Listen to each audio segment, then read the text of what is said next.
ಕ್ರಿಸ್ತಪೂರ್ವ 1500 ಇಸವಿಯ ಆಸುಪಾಸಿನ ಕಾಲಘಟ್ಟವದು. ಉತ್ತರ ಭಾರತದ ಹಿಮಾಲಯಗಳಲ್ಲಿ ಹುಟ್ಟಿ ಸಹಸ್ರಾರು ವರ್ಷಗಳಿಂದ ಹರಿಯುತ್ತಿದ್ದ ಸರಸ್ವತಿ ನದಿಯು ನಿಧಾನವಾಗಿ ಮರೆಯಾಗುತ್ತಿತ್ತು. ಹಿಮಾಲಯದಲ್ಲಾದ ಪರ್ವತ ಜನನ ಕ್ರಿಯೆಯಿಂದ ಸರಸ್ವತಿ ನದಿ ರಾಶಿ ರಾಶಿ ಕಲ್ಲು ಮಣ್ಣು ಮೆಕ್ಕಲು ತಂದು ತಾನೇ ತನ್ನ ತಲೆ ಮೇಲೆ ಸುರಿದುಕೊಂಡು ತನ್ನ ಪಥವನ್ನು ಯಮುನಾ ನದಿಗೆ ಬದಲಿಸಿತ್ತು. ಶತಶತಮಾನಗಳಿಂದ ಸರಸ್ವತಿ ನದಿಯ ದಂಡೆಗಳಲ್ಲಿ ನೆಲೆಸಿದ್ದ ಇಂಡೋ ಆರ್ಯನ್ ವಂಶದ ಆ ಶ್ರೇಷ್ಠ ವರ್ಗದ ಜನಾಂಗವು ಸರಸ್ವತಿ ನದಿ ಬರಡಾದ ಪರಿಣಾಮವಾಗಿ ಭಾರತದ ಇತರ ಭಾಗಗಳಿಗೆ ವಲಸೆ ಹೋಗಲು ಆರಂಭಿಸಿತ್ತು. ಹಾಗೆ ಅಲ್ಲಿಂದ ವಲಸೆ ಬಂದ ಕೆಲವರು ಗೋವಾ ಹಾಗೂ ಕೊಂಕಣ ಪ್ರದೇಶದಲ್ಲಿ ಬಂದು ನೆಲೆಸಿದರು. ಅವರೇ ನಮ್ಮ ಪೂರ್ವಿಕರು, ಸರಸ್ವತಿಯ ಮಕ್ಕಳವರು.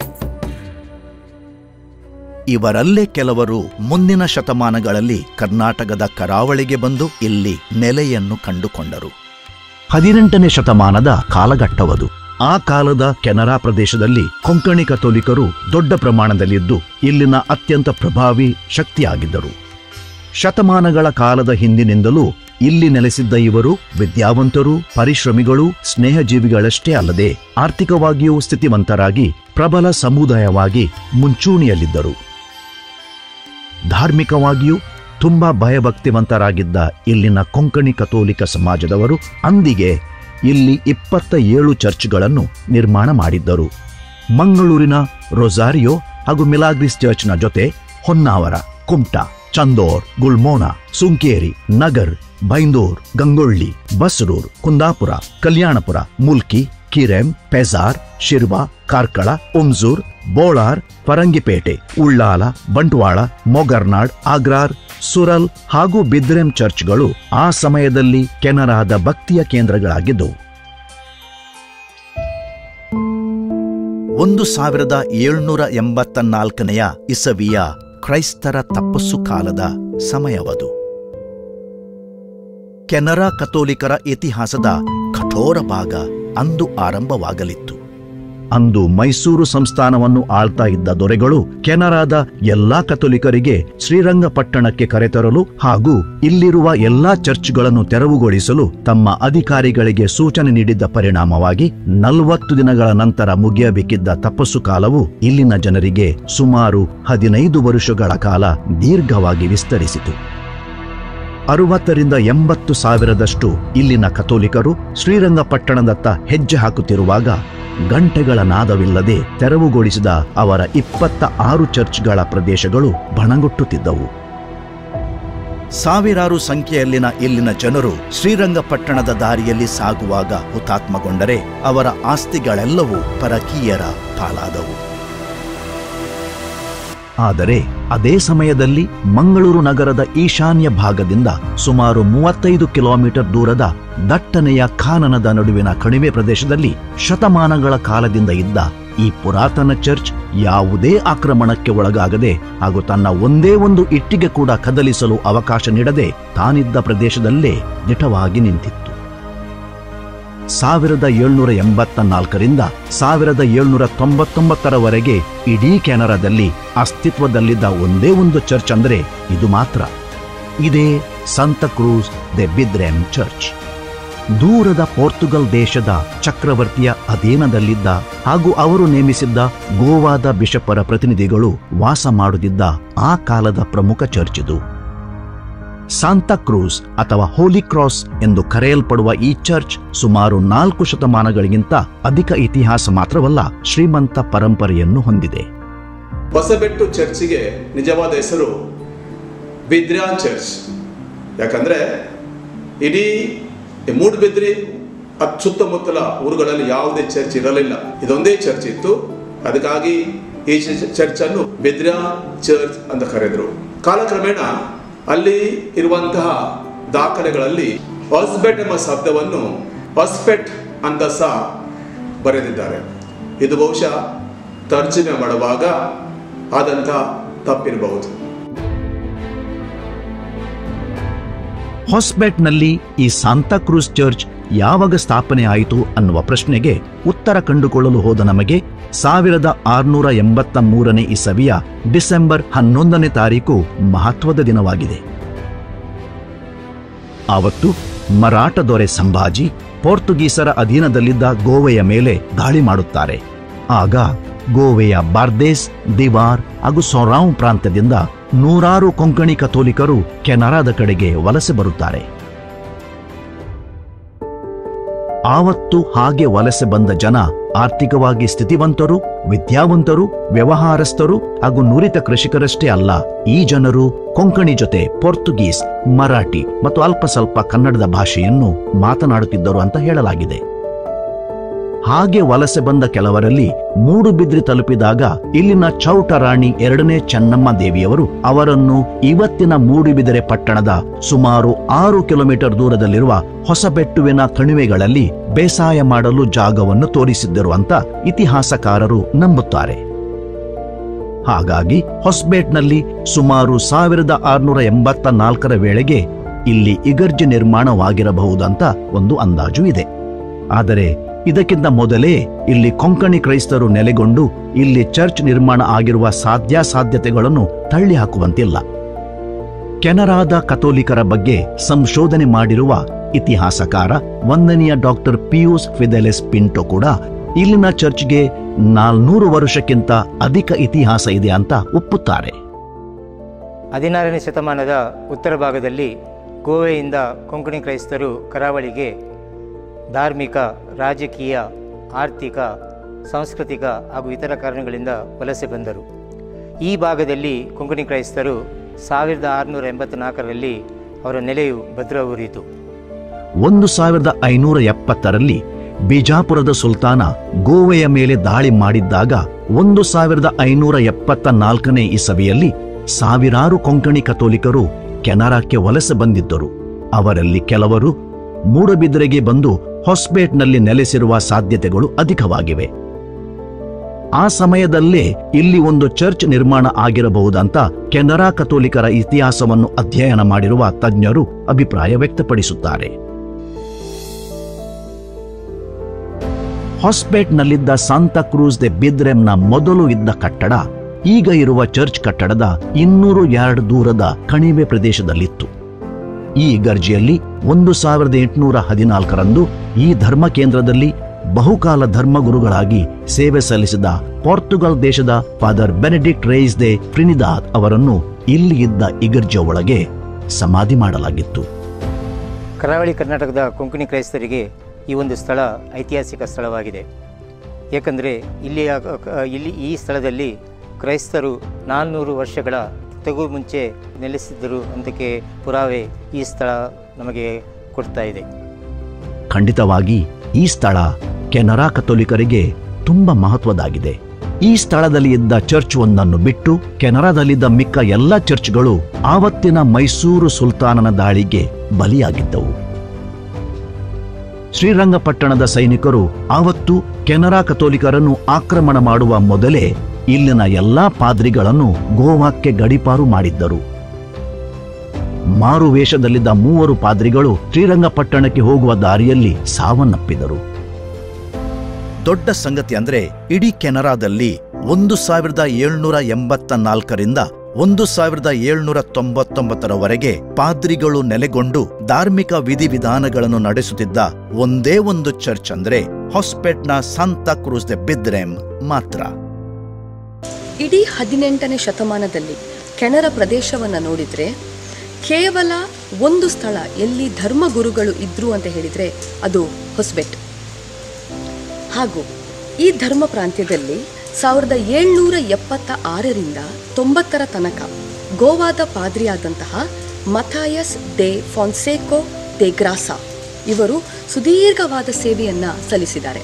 ಹಾಗೂ 1790ರಲ್ಲಿ ಇನ್ನೋರ್ವ ಪಾದ್ರಿಯಾದಂತಹ, ಪ್ರಮುಖವಾಗಿ ಗೋವಾದಿಂದ ಬಂದಂತಹ ಕಾಂದೋಲಿಮ್ ಅನ್ನುವ ಪ್ರಾಂತ್ಯಕ್ಕೆ ಸೇರಿದ ಪಾದ್ರಿಯಾದ ಫಾದರ್ ಲೊರೆನ್ಸೋ ಡೆ ಲೋಬೋ ಇವರು 1 ದಶಕಗಳ ಕಾಲ ಈ ಒಂದು ಇಗರ್ಜಿಯಲ್ಲಿ ಸೇವೆ ಸಲ್ಲಿಸಿದಂತಹ ದಾಖಲೆಗಳು ಇಂದಿಗೂ ಇದೆ.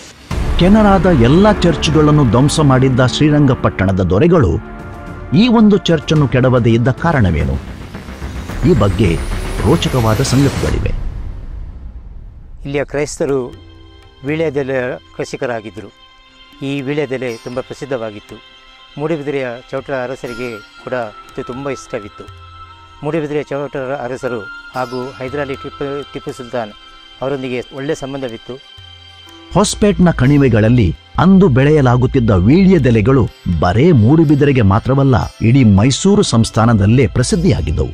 ಈ ವೀಳ್ಯದೆಲೆಗಳೇ ಹೊಸಪೇಟ್ನ ಈ ಪವಿತ್ರ ಶಿಲುಬೆಯ ಇಗರ್ಜಿಯನ್ನು ರಕ್ಷಿಸಿದವು ಅಂತ ಇತಿಹಾಸಕಾರರು ನಂಬುತ್ತಾರೆ. 1763ನೇ ಇಸವಿಯಲ್ಲಿ ಹೈದರಾಲಿ ನಗರವನ್ನು ವಶಪಡಿಸಿ ಕೆನರಾ ಜಿಲ್ಲೆಯ ಒಳ ಅರಸುಗಳಿಂದ ಕೌಲು ಮಾಡಿಸಿಕೊಳ್ಳಲು ಹೊಸಂಗಡಿ ಘಾಟಿ ಮೂಲಕ ಕಾರ್ಕಳಕ್ಕೆ ಬಂದಾಗ ಮೂಡಬಿದಿರೆಯ ಅರಸರಾದ 3ನೇ ಚಂದ್ರಶೇಖರ ಚಿಕ್ಕರಾಯ ಚೌಟರು ಅಲ್ಲಿಗೆ ಹೋಗಿ ಹೈದರಾಲಿಯನ್ನು ರಾಜವೈಭವಗಳಿಂದ ಮೂಡಬಿದಿರೆಗೆ ಕರೆದು ತಂದಿದ್ದರು. ಆ ರಾತ್ರಿ ಹೈದರಾಲಿಯು ಹೊಸಪೇಟ್ ಚರ್ಚ್ನಿಂದ ಸುಮಾರು 5 ಕಿಲೋಮೀಟರ್ ದೂರದಲ್ಲಿರುವ ಪೊನ್ನೇಚಾರು ಜಂಗಮ ಮಠದಲ್ಲಿ 1 ದಿನ ಕಳೆದಿದ್ದರು ಎನ್ನುವ ಉಲ್ಲೇಖಗಳು ಇತಿಹಾಸದಲ್ಲಿವೆ. ಹಿಂದಿನ ಕಾಲದಲ್ಲಿ ರಾಜ ಮಹಾರಾಜರು ಬಹುಶಃ ಮೂಡುಬಿದಿರೆ ಪೊನ್ನಚಾರು ಜಂಗಮ ಮಠಕ್ಕೆ ನಮ್ಮ ಅಂದಿನ ಅರಸರ ಹೈದರಾಲಿ ಒಂದು ದಿವಸ ಭೇಟಿ ಕೊಟ್ಟದ್ದು ನಮ್ಮ ಉಲ್ಲೇಖದಲ್ಲಿ ಒಂದು 2 ಸಿಗ್ತಾ ಇತ್ತು. ಅದು ಇವಾಗಲಿದೆ, ಒಂದು 300 ವರ್ಷದಿಂದ.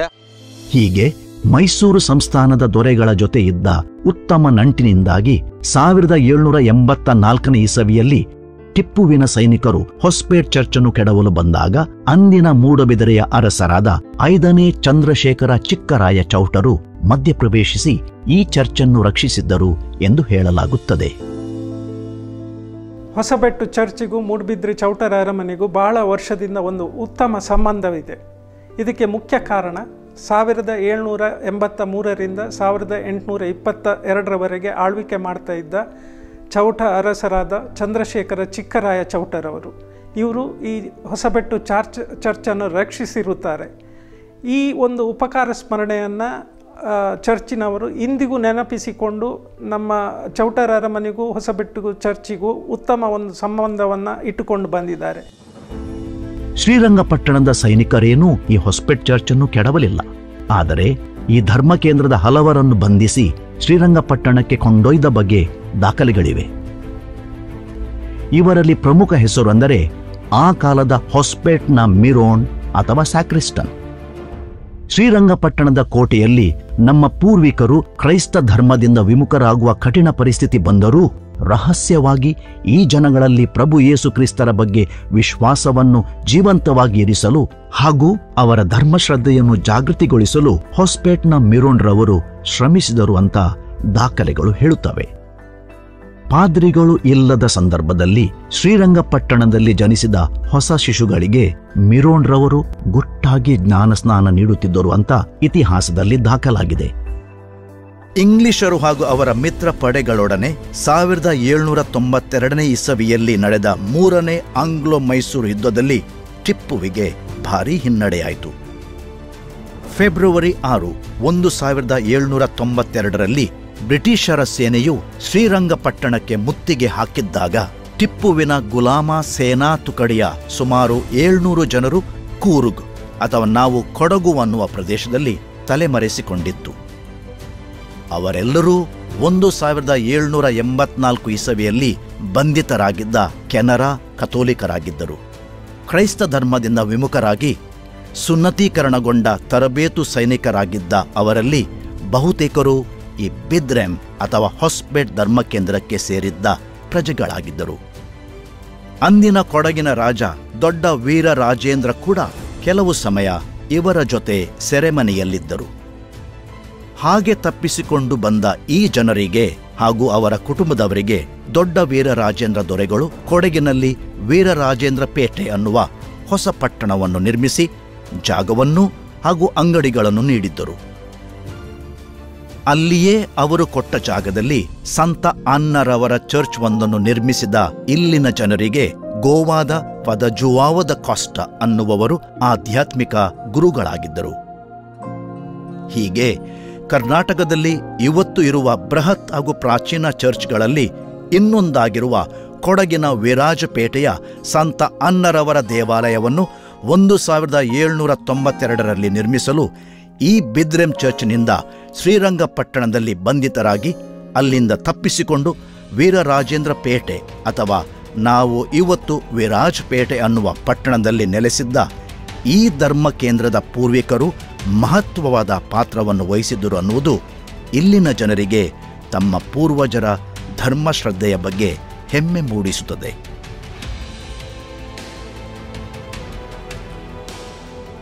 ತಮ್ಮ ಸ್ಲೇವ್ಸ್ ಆಫ್ ಸುಲ್ತಾನ್ಸ್ ಅನ್ನುವ ಪುಸ್ತಕದಲ್ಲಿ ಇದನ್ನು ಖ್ಯಾತ ಇತಿಹಾಸಕಾರ ಆಲನ್ ಮಚಾದೊ ಪ್ರಭುರವರು ಇದರ ಬಗ್ಗೆ ಸವಿಸ್ತಾರವಾಗಿ ಬರೆದಿದ್ದಾರೆ. ಖ್ಯಾತ ಇತಿಹಾಸ ತಜ್ಞರಾದ ಆಲನ್ ಮಚಾದೊ ಪ್ರಭು ಇವರು ಕೊಡಗಿನ ವೀರಾಜ್ಪೇಟೆಯಲ್ಲಿರುವಂತಹ ಸಂತ ಅನ್ನ ಈ ದೇವಾಲಯದಲ್ಲಿ ಅಂದಿನ ಜ್ಞಾನಸ್ಥಾನದ ರಿಜಿಸ್ಟರ್, ಬ್ಯಾಪ್ಟಿಸಮ್ ರೆಕಾರ್ಡ್ಸ್ ಅಂತ ಏನು ನಾವು ಹೇಳ್ತೇವೆ, ಅದರಲ್ಲಿ ಈ ಹೊಸಬೆಟ್ಟುಗೆ ಸೇರಿದಂತಹ 5 ಎಂಟ್ರಿಗಳನ್ನು ಅವರು ಗುರುತಿಸ್ತಾರೆ. ಅದು ಯಾವುದು ಅಂತ ಹೇಳಿದರೆ, ಸರಿಸುಮಾರು 1793 ಸಮಯದಲ್ಲಿ ವೀರಾಜ್ಪೇಟೆಯಲ್ಲಿ ಪ್ರಥಮ ಬಾರಿಗೆ ಅನ್ನ ಅನ್ನುವ ಹುಡುಗಿಯ ಜ್ಞಾನಸ್ಥಾನವನ್ನು ಮಾಡಲಾಗ್ತದೆ. ಇದನ್ನು ನೆರವೇರಿದ್ದು ಒಂದು ಗೋವಾದ ಪಾದ್ರಿಯಾಗಿದ್ದು, ಈ ರಿಜಿಸ್ಟರಲ್ಲಿ ನೋಡುವಂತಹ ಇನ್ನೊಂದು ರೋಚಕವಾದ ವಿಷಯ ಏನು ಅಂತ ಹೇಳಿದರೆ, ಈ ಮಗುವಿಗೆ 6 ವರ್ಷ ಇರುವಾಗಲೇ ಈ ಹೊಸಪೇಟ್ ಅಥವಾ ನಾವು ಬಿದ್ರೆ ಅಂತ ಏನು ಕರಿತಾ ಇದ್ದೆವು, ಇಲ್ಲಿಯ ವಿರೋಮ್ ಅಥವಾ ಸ್ಯಾಕ್ರಿಸ್ತಿಯನ್ ಅಂತ ನಾವು ಏನು ಹೇಳ್ತೇವೆ, ಇವರು ಮೊದಲೇ ಜ್ಞಾನಸ್ಥಾನವನ್ನು ನೀಡಿದ್ರು ಅನ್ನುವ ಒಂದು ಉಲ್ಲೇಖ ನಮಗೆ ನೋಡಲಿಕ್ಕೆ ಸಿಗ್ತದೆ. ಅದೇ ಥರ 1800ಕ್ಕೆ ಬರಬೇಕಾದ್ರೆ ಮರಿಯಾ ಹಾಗೂ ಇಸಬೆಲ್ ಅನ್ನುವಂತಹ 2 ಅಕ್ಕ ತಂಗಿಯರಿಗೆ ಇದೇ ವಿರೋನ್ರವರು ಜ್ಞಾನಸ್ಥಾನವನ್ನು ಶ್ರೀರಂಗಪಟ್ಟಣದಲ್ಲಿ ಕೊಟ್ಟಿರ್ತಾರೆ. ಹಾಗೂ ನಂತರ 1804ಕ್ಕೆ ಬರಬೇಕಾದ್ರೆ ಅಂಟೋನಿಯೋ ಅನ್ನುವ ಒಂದು ಹುಡುಗನಿಗೆ ಜ್ಞಾನಸ್ಥಾನ ನೀಡಿದ್ದು, ಈ ಹುಡುಗನ ಪೋಷಕರು ತಂದೆ ತಾಯಿ ಈ ಬಿದ್ರೆ ಅಥವಾ ಹೊಸಪೇಟೆಗೆ ಸೇರಿದ್ರು ಅನ್ನುವಂತಹ ಒಂದು ಘಟನೆಯು ಆ ರಿಜಿಸ್ಟರಲ್ಲಿ ರೆಕಾರ್ಡ್ ಆಗಿದೆ. ಹಾಗೂ ಕೊನೆಯದಾಗಿ 1806ಕ್ಕೆ ಬರಬೇಕಾದ್ರೂ ಸಹ ಸಿಮಿಯಾ ಅನ್ನುವ ಒಬ್ಬನನ್ನ ಜ್ಞಾನಸ್ಥಾನವನ್ನು ಈ ಬಿದ್ರೆಯ ವಿರೋಮ್ ಅಥವಾ ಸ್ಯಾಕ್ರಿಸ್ಟಿಯನ್ ನೀಡಿದ್ರು ಅನ್ನುವ ಉಲ್ಲೇಖಗಳು ಬಹಳ ರೋಚಕವಾಗಿದೆ. ಹಾಗೂ ಇತಿಹಾಸದ ದಾಖಲೆಯಲ್ಲಿ ಅದನ್ನು ಅವರು ನೋಟ್ ಮಾಡಿದ್ದಾರೆ. 1799ರ ಟಿಪ್ಪುವಿನ ಮರಣದ ನಂತರ ಶ್ರೀರಂಗಪಟ್ಟಣದ ಬಂಧನದಿಂದ ಬದುಕುಳಿದ ಕೆಲವು ಜನರು ಇಲ್ಲಿಗೆ ವಾಪಸ್ಸಾಗಿದ್ದರು. 1820ರ ಸಮಯದಲ್ಲಿ ಬ್ರಿಟಿಷ್ ಆಳ್ವಿಕೆಯಲ್ಲಿ ಹೊಸ ಬದುಕು ರೂಪಿಸುತ್ತಿದ್ದ ಸಮಯದಲ್ಲಿ ಹೊಸಪೇಟ್ನ ಕಥೋಲಿಕ್ ಜನಸಂಖ್ಯೆ 1078ರಷ್ಟು ಇತ್ತು ಅಂತ ದಾಖಲೆಗಳು ಹೇಳ್ತವೆ. ಇದೇ ಕಾಲದಲ್ಲಿ ಈ ಕಣಿವೆ ಪ್ರದೇಶದಿಂದ ಇಲ್ಲಿನ ಇಗರ್ಜಿಯನ್ನು 200 ಯಾರ್ಡ್ ದೂರದಲ್ಲಿರುವ ಎತ್ತರದ ಪ್ರದೇಶಕ್ಕೆ ಸ್ಥಳಾಂತರ ಮಾಡಲಾಗಿತ್ತು. ಈ 2ನೇ ಇಗರ್ಜಿಯಲ್ಲಿದ್ದ ಹಳೆಯ ಕಲಾತ್ಮಕವಾದ ಬಲಿಪೀಠವೊಂದನ್ನು ಇಲ್ಲಿ ಭವ್ಯವಾದ 3ನೇ ಹೊಸ ಇಗರ್ಜಿ ಕಟ್ಟಿದ ನಂತರ ಶತಮಾನದ ಹಿಂದೆನೇ ಅದನ್ನು ಗುರುಪುರ ಕೈಕಂಬದ ಅವರ್ ಲೇಡಿ ಆಫ್ ಪಂಪೈ ಚರ್ಚ್ಗೆ ನೀಡಲಾಗಿತ್ತು. ಇವತ್ತು ಕೂಡ ಆ ಚರ್ಚ್ನಲ್ಲಿ ನೀವು ಈ ಅದ್ಭುತ ಕಲಾಕೃತಿಯನ್ನು ನೋಡಬಹುದು. ನಾನು ಈಗ ನಿಂತಿರುವ ಈ ಸ್ಥಳದಲ್ಲಿ ಈ ದೇವಾಲಯದ 2ನೇ ಕಟ್ಟಡವನ್ನು ಕಟ್ಟಲಾಗಿತ್ತು. ಅದಕ್ಕಿಂತ ಮೊದಲು ಈ ಸ್ಥಳದ ಮೂಲ ಸ್ಥಳ ಇದಕ್ಕಿಂತ 180 ಮೀಟರ್ ಕೆಳಗೆ ಇರುವ ಕಣಿವೆಯಲ್ಲಿ ಇತ್ತು. ಅದ ನಂತರ ಅದು ಸ್ಥಳಾಂತರಗೊಂಡು ಈಗ ಇರುವ 3ನೇ ಕಟ್ಟಡ ಈ ಭವ್ಯ ಮಂದಿರ ನಮ್ಮೊಂದಿಗೆ ಇದೆ. ಈ ಧರ್ಮ ಕೇಂದ್ರದ 2ನೇ ಇಗರ್ಜಿಯ ಕಟ್ಟಡವನ್ನು ಕಟ್ಟಿದ ವರುಷವೇ ಚರ್ಚ್ ಪಕ್ಕದಲ್ಲೇ ನಿರ್ಮಾಣಗೊಂಡ ಗೋವೆಯ ಪೋರ್ಚುಗೀಸ್ ಶೈಲಿಯ ಧರ್ಮಗುರುವಿನ ನಿವಾಸ ಬರೋಬ್ಬರಿ 2 ಶತಮಾನಗಳ ಕಾಲ ಇಲ್ಲಿ ನೆಲೆಯೂರಿತ್ತು. ಆ ಮನೆಯಲ್ಲಿ ನಾನು ಸಾಧಾರಣ 8 ವರ್ಷ ಕಾಲ ವಾಸವಾಗಿದ್ದೆ. ಆ ಮನೆಯು 1820ರಲ್ಲಿ ಕಟ್ಟಿದ ಅದು 2ನೇ ಇಗರ್ಜಿಯ ಭಾಗವಾಗಿತ್ತು. ಅದು ಗೋವಾ ಪೋರ್ಚುಗೀಸ್ ಆ ಶೈಲಿಯಲ್ಲಿ ಕಟ್ಟಿದ ಹಳೆಯ ಮನೆ ಹಾಗೆ ಕಾಣುತ್ತಿತ್ತು. ಅದಕ್ಕೆ ಸಾಧಾರಣ 200 ವರ್ಷಗಳ ಚರಿತ್ರೆ ಇದೆ. 2017ನೇ ಇಸವಿಯಲ್ಲಿ ಈ ಕಟ್ಟಡವನ್ನು ಕೆಡವಿ ಹೊಸತೊಂದು ಕಟ್ಟಡವನ್ನು ಆ ಜಾಗದಲ್ಲಿ ಕಟ್ಟಲಾಗಿದೆ. ಈ ಚರ್ಚ್ನ ಭೌಗೋಳಿಕ ನೆಲೆಯು ಆ ಕಾಲದ ರಾಜಕೀಯ ಪರಿಸ್ಥಿತಿಗೆ ತುಂಬಾ ಸುರಕ್ಷಿತವಾಗಿತ್ತು. ಮಾತ್ರವಲ್ಲ, ಸ್ಥಳೀಯ ಅರಸರ ಕೃಪಾ ಕಟಾಕ್ಷ ಕೂಡ ಈ ಧರ್ಮ ಕೇಂದ್ರದ ಮೇಲಿತ್ತು. ಆ ಕಾಲದಲ್ಲಿ ಈ ಧರ್ಮ ಕೇಂದ್ರದ ವ್ಯಾಪ್ತಿ ಉತ್ತರದಲ್ಲಿ ಕಾರ್ಕಳದ ಚಿಲಿಂಬಿ, ದಕ್ಷಿಣದಲ್ಲಿ ಗುರುಪುರದ ಹೊಳೆ, ಪೂರ್ವದಲ್ಲಿನ ಪಶ್ಚಿಮ ಘಟ್ಟಗಳು ಹಾಗೂ ಪಶ್ಚಿಮದಲ್ಲಿ ಕಿರೆಂ ಹಾಗೂ ಪೇಜಾರ್ ಧರ್ಮ ಕೇಂದ್ರಗಳ ಗಡಿಗಳ ತನಕ ವ್ಯಾಪಿಸಿತ್ತು. ಕೆನರಾದಲ್ಲೇ ಅತ್ಯಂತ ಸುರಕ್ಷಿತ ಚರ್ಚ್ ಎಂಬ ಕೀರ್ತಿಗೆ ಒಳಪಟ್ಟ ಈ ಚರ್ಚ್ ಶತಮಾನಗಳ ಕಾಲ ಗೋವಾದ ಪಾದ್ರವಾದೋ ವಿಕರ್ ಜನರಲ್ ಕೆನರಾದಲ್ಲಿ ತಂಗುವ ಕೇಂದ್ರವಾಗಿತ್ತು. ಇವತ್ತು ನೀವು ಓಡಾಡುವ ಮೂಡುಬಿದಿರೆ ಮತ್ತು ಇರುವೈಲು ನಡುವಿನ ರಸ್ತೆಯನ್ನು ಶತಮಾನಗಳ ಹಿಂದೆ ವಿಕರ್ ಜನರಲ್ ರವರ ಕುದುರೆ ಗಾಡಿಯನ್ನು ಓಡಾಡಲು ಅಂತ ಈ ಧರ್ಮ ಕೇಂದ್ರದ ಜನರೇ ನಿರ್ಮಿಸಿದ್ದರು ಎನ್ನುವುದು ಈ ಪೀಳಿಗೆಯ ಬಹುತೇಕ ಜನರಿಗೆ ತಿಳಿದಿಲ್ಲ. ಆ ಕಾಲದಲ್ಲಿ ಮೂಡುಬಿದಿರೆಯಿಂದ ಹೊಸಬೆಟ್ಟು ಚರ್ಚಿವರೆಗೆ ಪ್ರಯಾಣ ಮಾಡಲು ಗೋವಾದಿಂದ ಬಂದ ಬಿಷಪರ ಪ್ರತಿನಿಧಿಗಳಿಗೆ ಕಷ್ಟವಾಗುತ್ತಿತ್ತು. ಅವರು ಕುದುರೆಗಾಡಿಯಿಂದ ಮೂಡುಬಿದಿರೆಯಿಂದ ಹೊಸಬೆಟ್ಟಿಗೆ ಬರಲು ಅದು ಚಿಕ್ಕ ರಸ್ತೆ ಅಗತ್ಯವಿತ್ತು. ಈ ರಸ್ತೆಯ ನಿರ್ಮಾಣ ಊರಿನ ಜನರೇ ಸರದಿ ಕೆಲಸದಿಂದ ಕೆಲಸ ಮಾಡಿ ಇದನ್ನು ನಿರ್ಮಾಣ ಮಾಡಿದರು.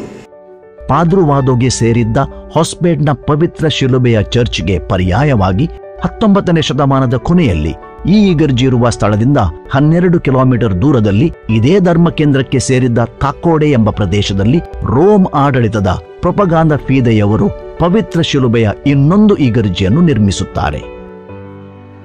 ಭೌಗೋಳಿಕವಾಗಿ ಈ ಧರ್ಮ ಕೇಂದ್ರದ ವಿಭಜನೆಯಾಗದಿದ್ದರೂ ರಾಜಕೀಯವಾಗಿ ಕೆಲವು ಧ್ರುವೀಕರಣಗಳು ಇಲ್ಲಿ ಸಂಭವಿಸುತ್ತವೆ. ಆದರೂ ಈ ವಿಭಜನೆಯು ಹೊಸ್ಬೇಡ್ನಲ್ಲಿರುವ ಈ ಭವ್ಯ ಪಾದ್ರವಾದೋ ಚರ್ಚ್ನ ಪ್ರಸಿದ್ಧಿ, ಪರಂಪರೆ ಹಾಗೂ ಸಿರಿವಂತಿಕೆಗೆ ಯಾವುದೇ ಧಕ್ಕೆ ತರುವುದಿಲ್ಲ. ಕ್ರೈಸ್ತ ಚರ್ಚ್ಗಳು ಇರುವ ಕೇಂದ್ರಗಳಲ್ಲಿ ವಿದ್ಯಾದಾನ ನಡೆಯುವುದು ಸಾಮಾನ್ಯ. 16ನೇ ಶತಮಾನಗಳ ಹಿಂದೆ ಗೋವಾದಿಂದ ಇಲ್ಲಿ ವಲಸೆ ಬಂದ ಜನರು ತುಂಬಾ ವಿದ್ಯಾವಂತರಾಗಿದ್ದರು. ಹಾಗಾಗಿ ಶತಮಾನಗಳ ಹಿಂದೆನೇ ಇಲ್ಲಿ ಸಂತ ಸೆಬಾಸ್ಟಿಯನ್ ಹೆಸರಲ್ಲಿ ಶಾಲೆಯೊಂದನ್ನು ಸ್ಥಾಪಿಸಿರಬಹುದು ಎಂದು ಹೇಳಲಾಗುತ್ತದೆ. 1895ರಲ್ಲಿ ಫಾದರ್ ಜೆಇಎಸ್ ರೇಂಜಲ್ ಕಾಲದಲ್ಲಿ ಇಲ್ಲಿನ ಸಂತ ಸೆಬಾಸ್ಟಿಯನ್ ಶಾಲೆಗೆ ಸರಕಾರದಿಂದ ಕಾಯಂ ಅನುಮತಿ ಸಿಕ್ಕಿತು. 2 ಶತಮಾನಗಳಿಗಿಂತಲೂ ಅಧಿಕ ಕಾಲ ಈ ಶಾಲೆಯು ಇಲ್ಲಿನ ಸ್ಥಳೀಯರಿಗೆ ಜಾತಿ, ಮತ, ಪಂಥ ಅನ್ನುವ ಭೇದ ಮಾಡದೆ ಅಕ್ಷರ ಜ್ಞಾನ ಹಾಗೂ ವಿದ್ಯೆಯನ್ನು ನೀಡಿತ್ತು.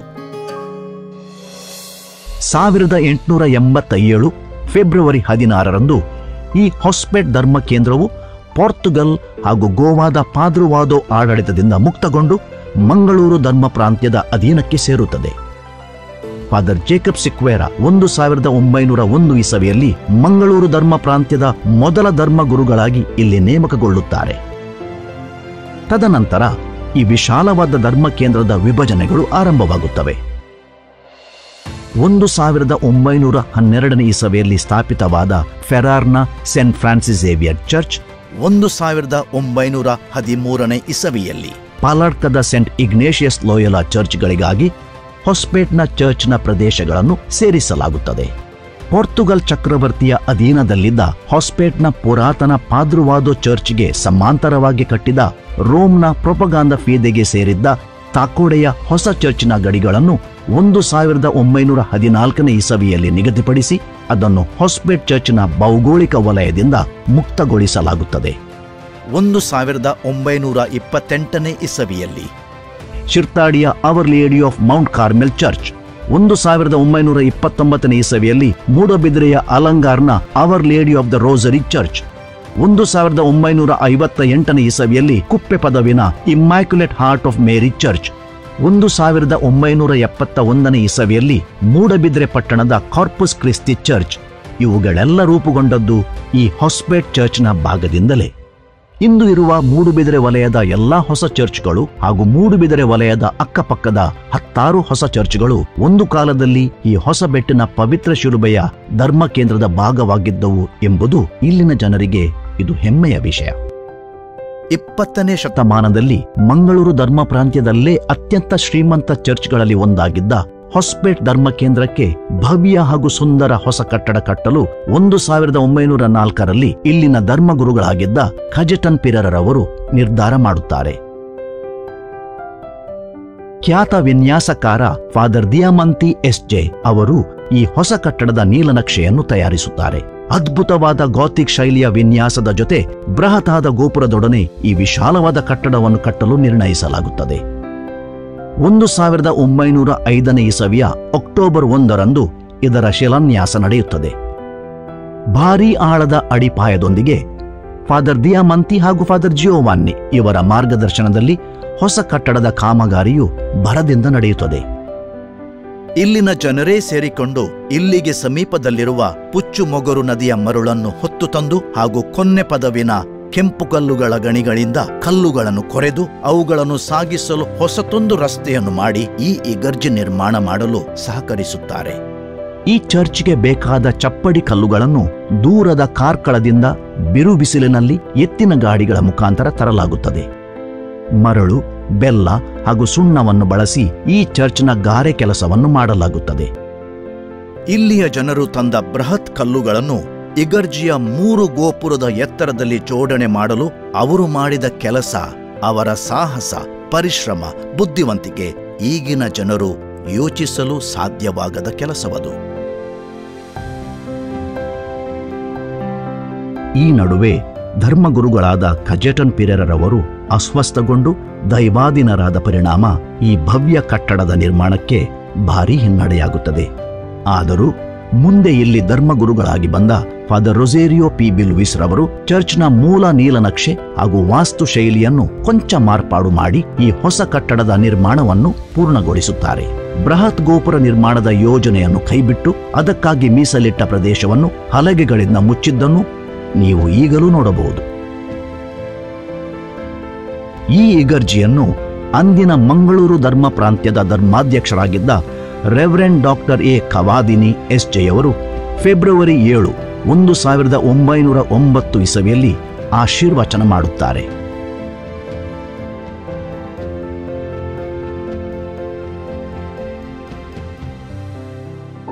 ಮೂಲ ವಿನ್ಯಾಸದ ಪ್ರಕಾರ ನಿರ್ಮಾಣಗೊಳ್ಳದಿದ್ದರೂ ಈ ಕಟ್ಟಡ ಕರ್ನಾಟಕದ ಬೃಹತ್ ಚರ್ಚ್ಗಳಲ್ಲಿ ಒಂದು.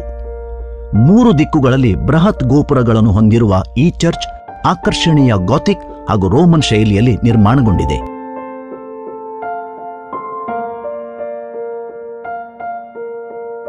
ವೈಮಾನಿಕ ದೃಶ್ಯದಲ್ಲಿ ಈ ಇಗರ್ಜೆಯು ದಟ್ಟನೆಯ ಕಾನನಗಳ ನಡುವೆ ಶಿಲುಬೆಯ ರೂಪದಲ್ಲಿ ಗೋಚರಿಸಿ ನೋಡುಗರನ್ನು ಪುಳಕಿತಗೊಳಿಸುವುದು ಮಾತ್ರವಲ್ಲ, ಭಕ್ತಿ ಭಾವನೆಗಳನ್ನು ಕೂಡ ರೂಪಿಸುತ್ತದೆ. ಇಡೀ ಕರ್ನಾಟಕದಲ್ಲಿ ಪವಿತ್ರ ಶಿಲುಬೆಗೆ ಸಮರ್ಪಿಸಿದ ಮೊದಲ ಇಗರ್ಜಿ ಇದು. ಇಗರ್ಜಿಯ ಬಲಿಪೀಠದಲ್ಲಿ ನೆಡಲಾಗಿರುವ ಎತ್ತರದ ಶಿಲುಬೆಯಲ್ಲಿರುವ ಪ್ರಭು ಯೇಸು ಕ್ರಿಸ್ತರ ಮೂರ್ತಿ ಹಾಗೂ ಅದರ ಪಕ್ಕದಲ್ಲಿರುವ ಮೇರಿ ಮಾತೆ ಮತ್ತು ಸಂತ ಯೋಹಾನರವರ ವಿಗ್ರಹಗಳು 2000 ವರ್ಷಗಳ ಹಿಂದೆ ಕಲ್ವಾರಿ ಬೆಟ್ಟದಲ್ಲಿ ನಮಗಾಗಿ ಪ್ರಾಣತೆತ್ತ ಪ್ರಭು ಯೇಸು ಕ್ರಿಸ್ತರ ಅಂತಿಮ ಕ್ಷಣಗಳನ್ನು ನೆನಪಿಸುತ್ತವೆ.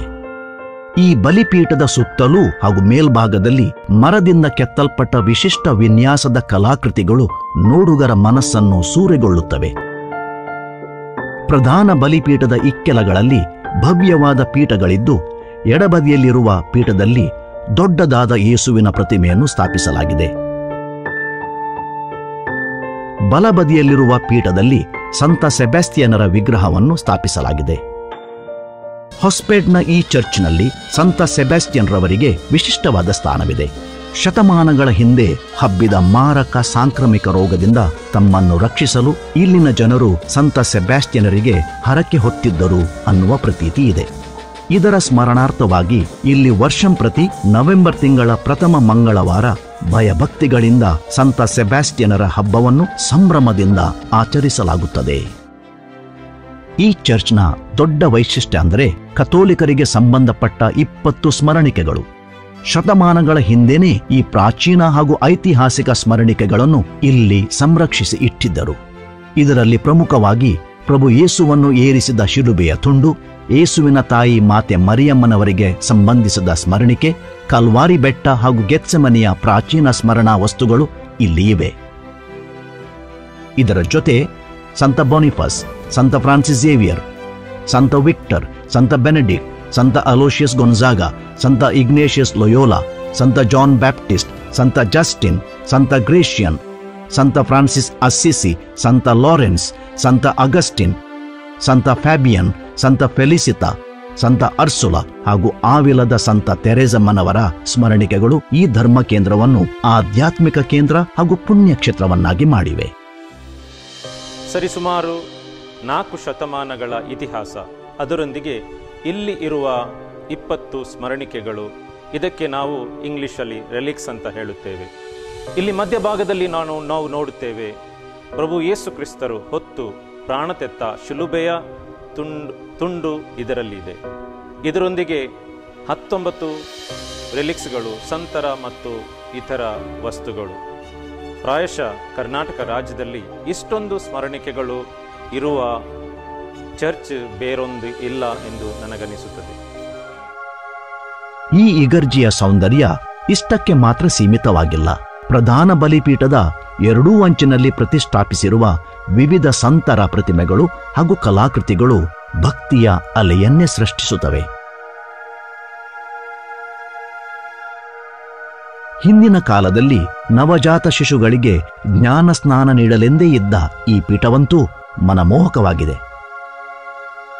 ತಪಸ್ಸು ಕಾಲದ ಸಮಯದಲ್ಲಿ ಈ ಧರ್ಮ ಕೇಂದ್ರದಲ್ಲಿ ಪ್ರಭು ಯೇಸು ಕ್ರಿಸ್ತರ ಪಾಡನ್ನು ಮರುಸೃಷ್ಟಿಸಲೆಂದು ಇದ್ದ ಪ್ರಾಚೀನ ಹಾಗೂ ಅಪರೂಪದ ವಿಗ್ರಹಗಳು ಇಲ್ಲಿನ ಸಾಂಸ್ಕೃತಿಕ ಸಿರಿವಂತಿಕೆಗೆ ಸಾಕ್ಷಿಯಾಗಿವೆ.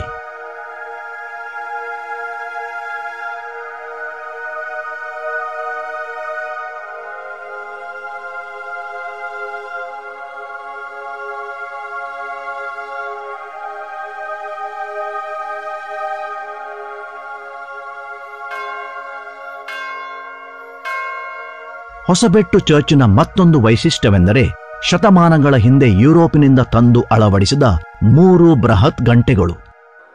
ಈ ಬೃಹತ್ ಗಂಟೆಗಳನ್ನು ಬಾರಿಸಿದಾಗ ಉಂಟಾಗುವ ಘಂಟಾನಾದವು ಬಲು ದೂರದ ಊರಿನವರನ್ನು ಕೂಡ ಬಡಿದೆಚ್ಚರಿಸುತ್ತದೆ. ಈ ಹೊಸಬೆಟ್ ಚರ್ಚ್ ಮುಂಭಾಗದಲ್ಲಿರುವ ಬೆಟ್ಟದಲ್ಲಿ ದೊಡ್ಡದಾದ ಶಿಲುಬೆಯನ್ನು 20ನೇ ಶತಮಾನದ ಮಧ್ಯಭಾಗದಲ್ಲಿ ಸ್ಥಾಪಿಸಲಾಗಿತ್ತು.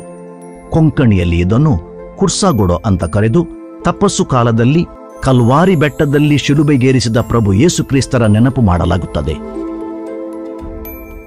ಈ ಬೆಟ್ಟವನ್ನು ಒಂದು ಭಾಗದಲ್ಲಿ ಕೊರೆದು ರೂಪಿಸಿದ ಗುಹೆಯಲ್ಲಿ ಪ್ರತಿಷ್ಠಾಪಿಸಿದ ಲೂರ್ದ್ ಮಾತೆಯ ವಿಗ್ರಹ ಇಂದು ಬರೇ ಆಕರ್ಷಣೀಯ ಸ್ಥಳ ಮಾತ್ರವಲ್ಲ, ಭಕ್ತಿಯ ಕೇಂದ್ರವೂ ಕೂಡ ಆಗಿದೆ.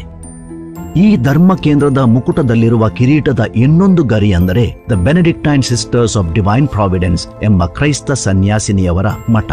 ದೂರದ ಬ್ರೆಜಿಲ್ ದೇಶದಿಂದ ಬಂದ ಸಿಸ್ಟರ್ ಮಲ್ವೀನಾ ಎಮಿದಿಯಾ ದೆಬೋನರ್ ಅವರು ತಮ್ಮ ಭಾರತದ ಮೊದಲ ಶಾಖೆಯನ್ನು 1999ನೇ ಇಸವಿಯಲ್ಲಿ ಈ ಭವ್ಯ ಪರಂಪರೆ ಇರುವ ಧರ್ಮ ಕೇಂದ್ರದಿಂದ ಆರಂಭಿಸಿದ್ದರು. 2000ನೇ ಇಸವಿಯಲ್ಲಿ ಈ ಧರ್ಮ ಕೇಂದ್ರದಲ್ಲಿ ಸಕಲ ಸೌಲಭ್ಯಗಳುಳ್ಳ ಹೊಸ ಧರ್ಮಗುರುಗಳ ನಿವಾಸವನ್ನು ನಿರ್ಮಿಸಲಾಗಿದೆ. ಚರ್ಚ್ ಪಕ್ಕದಲ್ಲೇ ಇಲ್ಲಿನ ಜನರ ಅಗತ್ಯತೆಗಳಿಗೆಂದು 2009ನೇ ಇಸವಿಯಲ್ಲಿ ಇಲ್ಲಿ ವಿಶಾಲ ಸಭಾಭವನವೊಂದು ರೂಪಿಸಲಾಗಿದೆ. ಇಗರ್ಜಿಯ ಪಕ್ಕದಲ್ಲೇ ವಿಶಾಲವಾಗಿ ಹಬ್ಬಿರುವ ಸ್ಮಶಾನದಲ್ಲಿ ಶತಶತಮಾನಗಳಿಂದ ಪುನರುತ್ಥಾನದ ವಿಶ್ವಾಸದೊಂದಿಗೆ ಚಿರನಿದ್ರೆಗೆ ಜಾರಿದ ಈ ಧರ್ಮ ಕೇಂದ್ರದ ಜನಗಳ ಶರೀರಗಳನ್ನು ಸಮಾಧಿ ಮಾಡಲಾಗಿದೆ. ಮಂಗಳೂರು ನಗರದಿಂದ ಸುಮಾರು 35 ಕಿಲೋಮೀಟರ್ ದೂರದಲ್ಲಿರುವ ಹೊಸಬೆಟ್ಟು ಚರ್ಚಿನ ಈಗಿನ ವ್ಯಾಪ್ತಿಯು ಜೈನ ಕಾಶಿ ಮೂಡುಬಿದ್ರೆಯ ದಕ್ಷಿಣದ 2 ಕಿಲೋಮೀಟರ್ ದೂರದಿಂದ ಆರಂಭವಾಗಿ ಇರುವೈಲು ಗ್ರಾಮದ ತನಕ ವ್ಯಾಪಿಸಿದೆ. ಪಶ್ಚಿಮದಲ್ಲಿ ತೋಡಾರು ಹಳ್ಳಿಯಿಂದ ಪೂರ್ವದಲ್ಲಿ ಪುಚ್ಚಮಗರು ಹಳ್ಳಿ ತನಕ ಇದು ಹಬ್ಬಿದೆ. ಸುಮಾರು 270 ಕಥೋಲಿಕ ಕುಟುಂಬಗಳು ಇಲ್ಲಿ ವಾಸವಾಗಿದ್ದು ಅವರ ಜನಸಂಖ್ಯೆ ಬರೋಬ್ಬರಿ 1150ರಷ್ಟು ಇದೆ. ಈ ಚರ್ಚ್ ಇರುವ ಪ್ರದೇಶದ ಸುತ್ತಮುತ್ತ 3 ಕಿಲೋಮೀಟರ್ ವ್ಯಾಪ್ತಿಯಲ್ಲಿ ಶತಮಾನಗಳಿಂದ ಬರೇ ಕ್ರೈಸ್ತ ಕುಟುಂಬಗಳು ವಾಸವಾಗಿರುವುದು ಇಲ್ಲಿನ ವಿಶೇಷ. ಭಾರತ ದೇಶದ ಕರ್ನಾಟಕ ರಾಜ್ಯದ ಮೂಡುಬಿದ್ರೆಯಿಂದ ಇರುವೈಲು ರಸ್ತೆಯಲ್ಲಿ ಸುಮಾರು 6 ಕಿಲೋಮೀಟರ್ ಕ್ರಮಿಸಿದರೆ ನಿಮಗೆ ರಸ್ತೆಯ ಪಕ್ಕದಲ್ಲಿ ಈ ಇಗರ್ಜಿಯ ಮಹಾದ್ವಾರ ಕಾಣಿಸುತ್ತದೆ. ಈ ದ್ವಾರದ ಪಕ್ಕದಲ್ಲೇ ಗ್ರೊಟ್ಟೊಂದು ಇದ್ದು ಇದರಲ್ಲಿ ಮಾತೆ ಮರಿಯಮ್ಮನವರ ವಿಗ್ರಹವನ್ನು ಪ್ರತಿಷ್ಠಾಪಿಸಲಾಗಿದೆ. ಈ ಸ್ಥಳವು ಪವಾಡ ಸೃಷ್ಟಿಸುತ್ತದೆ ಅಂತ ಸ್ಥಳೀಯರ ನಂಬಿಕೆ. ಹಾಗಾಗಿ ಜಾತಿ ಮತ ಭೇದವಿಲ್ಲದೆ ದಾರಿಯಲ್ಲಿ ಹೋಗುವ ಜನರು ಮಾತೆ ಮರಿಯಮ್ಮನವರ ಈ ವಿಗ್ರಹಕ್ಕೆ ಶಿರಬಾಗುತ್ತಾರೆ. ಮಹಾದ್ವಾರದಿಂದ 200 ಮೀಟರ್ ದೂರದಲ್ಲಿ ಈ ಭವ್ಯ ಇಗರ್ಜಿಯ ಕಟ್ಟಡ ನಿಮಗೆ ಕಾಣುತ್ತದೆ. ಪ್ರತಿ ವರ್ಷ ಫೆಬ್ರವರಿ ತಿಂಗಳ ಮೊದಲ ಬುಧವಾರದಂದು ಈ ಇಗರ್ಜಿಯ ವಾರ್ಷಿಕ ಮಹೋತ್ಸವ ಇದ್ದು ಅಂದು ಪವಿತ್ರ ಶಿಲುಬೆಗೆ ಇಲ್ಲಿನ ಸಮಸ್ತ ಜನರು ಗೌರವವನ್ನು ಸಲ್ಲಿಸುತ್ತಾರೆ. ದೂರದ ಊರುಗಳಿಂದ 100 ಜನರು ಈ ಸಂಭ್ರಮದಲ್ಲಿ ಭಾಗಿಯಾಗುತ್ತಾರೆ. ಅದೂ ಅಲ್ಲದೆ ವರ್ಷದ ಪ್ರತಿದಿನ ದೂರದ ಪ್ರದೇಶಗಳಿಂದ ಪವಾಡಗಳನ್ನು ನಿರೀಕ್ಷಿಸಿ ಪ್ರಭು ಯೇಸುಕ್ರಿಸ್ತರು ಹೊತ್ತು ಏರಿದ ಶಿಲುಬೆಯ ತುಂಡು ಹಾಗೂ ಪ್ರಾಚೀನ ಸ್ಮರಣಿಕೆಗಳನ್ನು ನೋಡಲು ಹಾಗೂ ಪ್ರಾರ್ಥನೆ ಸಲ್ಲಿಸಲು ಜನರು ಇಲ್ಲಿ ನಿರಂತರ ಬರುತ್ತಾರೆ. ಸಹಸ್ರಾರು ವರ್ಷಗಳ ಮೊದಲು ಸರಸ್ವತಿ ನದಿ ತೀರದ ತಟದಿಂದ ಗೋವಾಕ್ಕೆ ವಲಸೆ ಬಂದು ಅಲ್ಲಿಂದ ಸುಮಾರು 16ನೇ ಶತಮಾನದಲ್ಲಿ ಕೆನರಕ್ಕೆ ತಲುಪಿ 18ನೇ ಶತಮಾನದಲ್ಲಿ ಶ್ರೀರಂಗಪಟ್ಟಣಕ್ಕೆ ಗಡಿಪಾರುಗೊಂಡು ಅಲ್ಲಿಂದ ಬದುಕಿಳಿದು ವಾಪಸ್ಸು ಬಂದ ಜನಾಂಗವೇ ನಮ್ಮ ಜನಾಂಗ. ಈ ನಮ್ಮ ಪೂರ್ವಜರ ಶ್ರಮದ ಫಲವೇ ಬೆಟ್ಟ ಗುಡ್ಡಗಳ ನಡುವೆ ಕಂಗೊಳಿಸುತ್ತಿರುವ ಈ ಪುಣ್ಯಕ್ಷೇತ್ರ. ನೀವೊಮ್ಮೆ ಈ ಪುಣ್ಯಕ್ಷೇತ್ರಕ್ಕೆ ಬರಲೇಬೇಕು. ಬಂದು ಪಾವನರಾಗಿರಿ ಎಂಬುದೇ ನಮ್ಮ ಆಶಯ. ಅದ್ಭುತ ಪುಣ್ಯಕ್ಷೇತ್ರ ಅನಿಸುವ ಈ ಪ್ರದೇಶಕ್ಕೆ ನೀವು ಒಮ್ಮೆಯಾದರೂ ಬರಲೇಬೇಕು. ಗಾಥಿಕ್ ಶೈಲಿಯ ಇಲ್ಲಿನ ಇಗರ್ಜಿಯ ಭವ್ಯ ಕಟ್ಟಡ, ಇಗರ್ಜಿಯ ಬಲಿಪೀಠದಲ್ಲಿರುವ ಬೃಹತ್ ಶಿಲುಬೆ ಹಾಗೂ ಇಲ್ಲಿರುವ ಪ್ರಾಚೀನ ಸ್ಮರಣಿಕೆಗಳು ನಿಮ್ಮನ್ನು ಭಕ್ತಿಯ ಪರಾಕಾಷ್ಠೆಗೆ ತಲುಪಿಸುವುದು ನಿಚ್ಚಳ. ಖಂಡಿತವಾಗಿ ನೀವು ಇಲ್ಲಿ ಪವಾಡಗಳನ್ನು ಕಾಣುವಿರಿ. ದಕ್ಷಿಣ ಕನ್ನಡ ಜಿಲ್ಲೆಯ ಮೂಡುಬಿದ್ರೆಯಿಂದ ಈ ಧರ್ಮಕ್ಷೇತ್ರವು ಕೇವಲ 6 ಕಿಲೋಮೀಟರ್ ಅಂತರದಲ್ಲಿದೆ. ಈ ಧರ್ಮ ವಲಯದಲ್ಲಿ 20 ಮತ್ತು 21ನೇ ಶತಮಾನದಲ್ಲಿ ಆರಂಭವಾದ ಎಲ್ಲ ಧರ್ಮ ಕೇಂದ್ರಗಳಿಗೆ, ಇಗರ್ಜಿಗಳಿಗೆ ಈ ಹೊಸಬೆಟ್ಟು ಇಗರ್ಜಿ ಮಹಾಮಾತೆಯಾಗಿದೆ. ಈ ಧರ್ಮಕ್ಷೇತ್ರದಲ್ಲಿ ಯೇಸುಕ್ರಿಸ್ತರ ಶಿಲುಬೆಯ ತುಂಡಿನ ಸ್ಮರಣಿಕೆ ಇರುವುದು ಈ ಸ್ಥಳದ ಪುಣ್ಯವಾಗಿದೆ. ಹಾಗೂ 4 ಶತಮಾನಗಳ ಪರಂಪರೆ ಈ ಕ್ಷೇತ್ರವನ್ನು ಒಂದು ಪುಣ್ಯ ಕ್ಷೇತ್ರವನ್ನಾಗಿ ಮಾಡಿದೆ. ಇಲ್ಲಿ ಬಂದು ಪ್ರಾರ್ಥನೆ ಮಾಡಿದ ಪ್ರತಿಯೋರ್ವರಿಗೆ ಯೇಸುಕ್ರಿಸ್ತರು ಹರಸುತ್ತಾರೆ. ದೇವರ ಆಶೀರ್ವಾದ ಅವರ ಮೇಲೆ ಸದಾ ಇರುತ್ತದೆ. ತಾವೆಲ್ಲರೂ ಈ ಪುಣ್ಯಕ್ಷೇತ್ರಕ್ಕೆ ಬನ್ನಿ, ಪಾವನರಾಗಿ.